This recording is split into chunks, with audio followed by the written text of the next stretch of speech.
The panorama here was taken by Perseverance rover on September 27, 2024 as the rover climbed Jezero crater's western wall.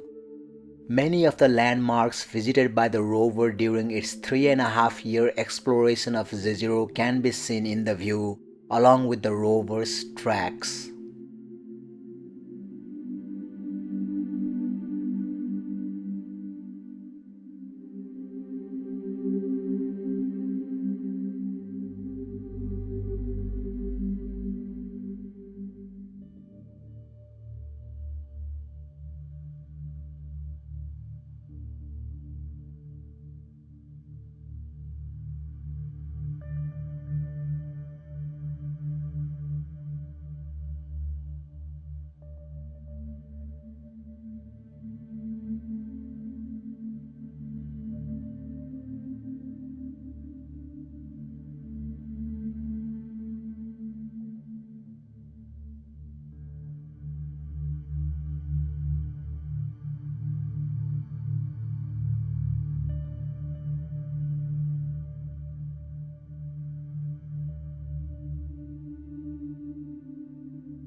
This view shows the southwest portion of the terraces and floor of Holden crater and its mega breccia.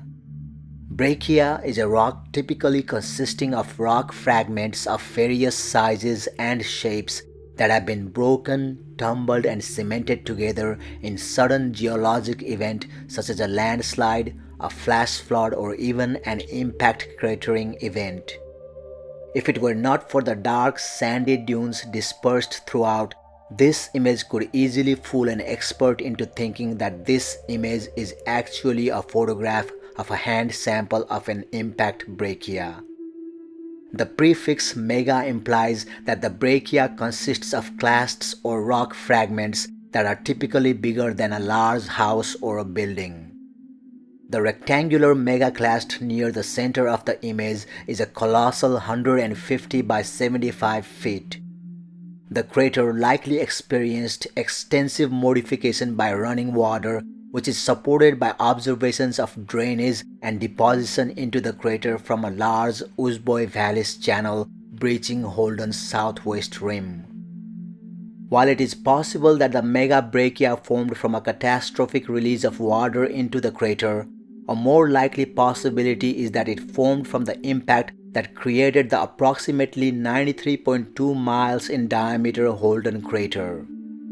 Poppyguy crater, a terrestrial crater of half the size of Holden, possesses a similar occurrence of megabreccia with a comparable range in megaclast size to the Holden crater example. An impact-generated megabreccia deposit, as observed in terrestrial craters, typically lies beneath the crater floor, so the exhumation of the megabreccia may be the result of downcutting and erosion of water that once flowed through Valles.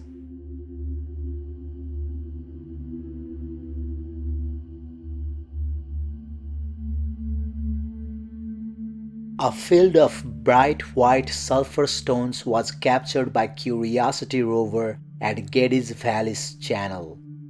The field was where Curiosity made the very first discovery of pure sulfur on Mars by driving over a rock and cracking it open to reveal the yellow crystals inside. Scientists are still unsure exactly why these pure sulfur rocks formed here.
An amazing panorama showing detailed look over the area where Curiosity rover began its mission inside Gale crater, and more distant features of the crater is seen here. In 2013, Curiosity found evidence of an ancient freshwater lake environment that offered all of the basic chemical ingredients for microbial life at this location. The view, which looks toward the north-northeast, shows Mount Sharp standing about 3 miles high in the middle of Gale crater, which spans 96 miles in diameter. Vera Rubin Ridge is on the northwestern flank of Lower Mount Sharp, and the right foreground of this panorama shows a portion of Vera Rubin Ridge.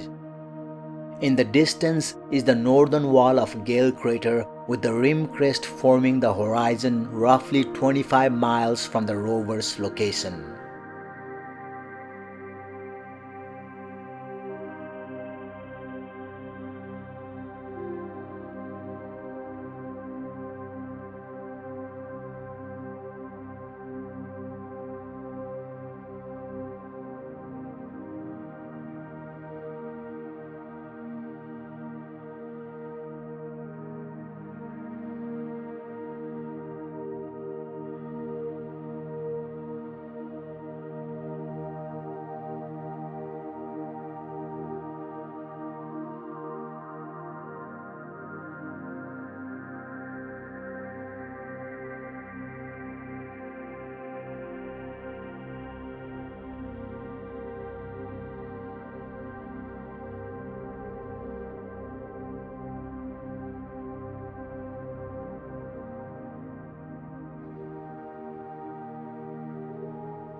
This roughly 0.9-mile wide crater is located in Meridiani Planum, about 26 miles northwest of Endeavour crater's rim.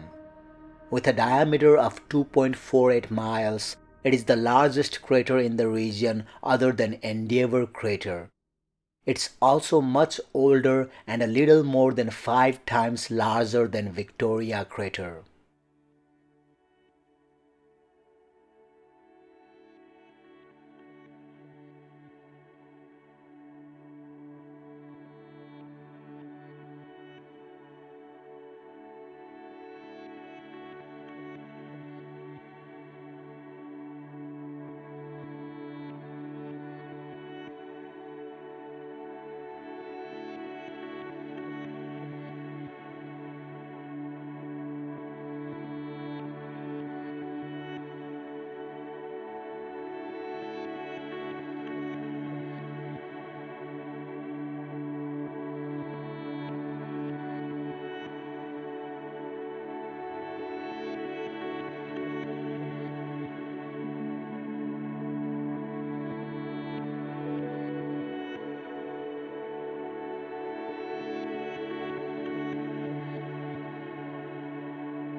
Mars is a haven for meteorites, and it's always notable when a rover comes across one of these emissaries from space. This greenish rock full of holes was spotted by Perseverance rover, which bears a resemblance to meteorites seen elsewhere. The rock is about 6 inches long, and if you look closely, you can spot a series of marks where the rover's laser zapped it to learn more about the rock's composition.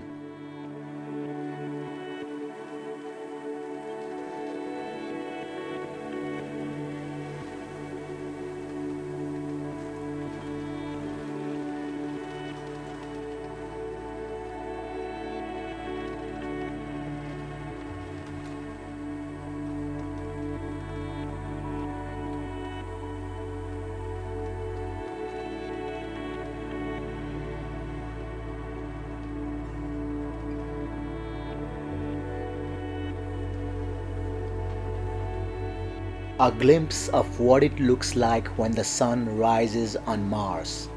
If the sun looks especially small, it's because it's farther from Mars than from Earth, which means the sun looks to be about 2/3 the size we see it on Earth. One of the most striking differences between sunrise on Earth and Mars is the color of the sky during a Martian sunrise. On Earth, the sky near the sun typically appears reddish at sunrise due to Rayleigh scattering, where molecules in the Earth's atmosphere scatter shorter blue wavelengths of light more than longer red wavelengths. On Mars, however, the opposite occurs during sunrise. Martian dust, which is more prevalent in the atmosphere and larger than the molecules that cause Rayleigh scattering on Earth, scatters redder wavelengths of light. This scattering by the dust particles in the Martian atmosphere causes the sky around the sun to appear bluish near the horizon during sunrise, a phenomenon observed by various Mars rovers.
This view of Namib Dune on Mars covers 360 degrees and includes a portion of Mount Sharp on the horizon. The site is part of the dark sand Bagnol Dunes field along the northwestern flank of Mount Sharp. Images taken from orbit indicate that dunes in the field move as much as about 3 feet per Earth year.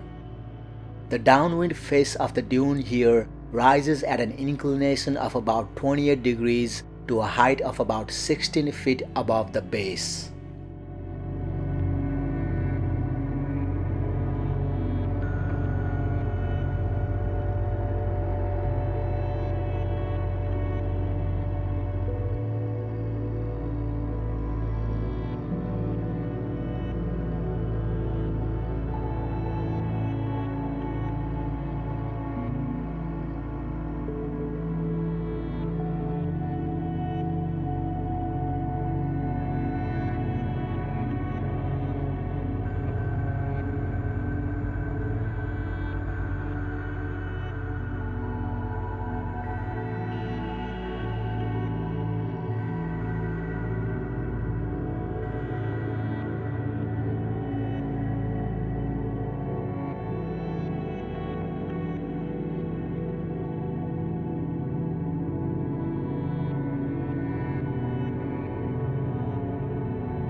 This view spans a distance of about 0.6 miles and shows a large area covered with polygonal ridges in an almost geometric pattern. The ridges may have originally been dunes that hardened through the action of an unknown process. Some scientists think that groundwater might have been involved in creating the ridges.